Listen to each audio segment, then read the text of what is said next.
One of the most pivotal discussions of my life happened at the very end of my wedding.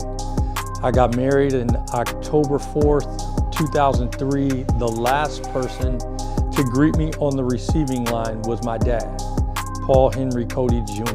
I'm the third, my son is the fourth. My oldest son is the fourth.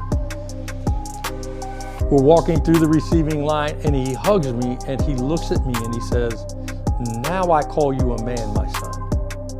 To which I am astonished, because at that point, I had 2 college degrees, both bachelor's and master's. I owned my own house before I was 30, and I was working in full-time ministry. At that point, what more could you add to me that would make me a man? And so for many years, I didn't really ask the question to get feedback to figure out what he meant. But I remember being perplexed by that comment for a long time. Man, my dad died February 1st, 2016. February 1st, 2024 was the 8th anniversary of his passing.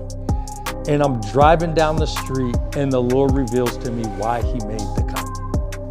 And what hit me was this: you never become a man because you take responsibility for things, but you only become a man when you take responsibility for people.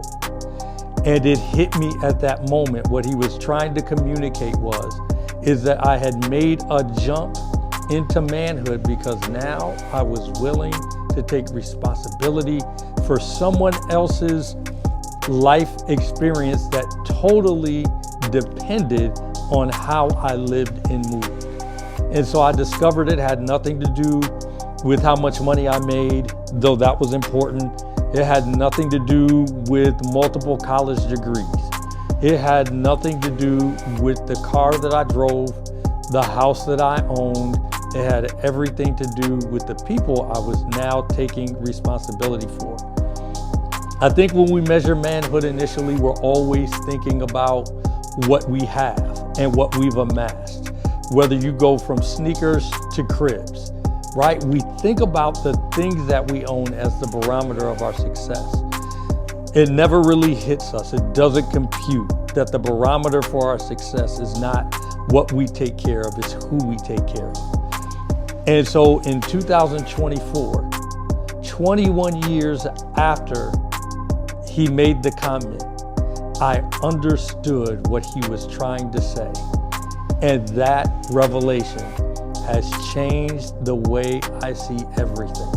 It has changed the way I do ministry. It has changed the way I raise my 2 boys and my princess. It has changed the way I even interact with my wife and people and other people. It really is teaching and walking men and young men through what it means to take responsibility for people, because it means nothing when you take responsibility for things. It's when the people that you've taken responsibility for grow and mature because you took responsibility for them and not gave things to them.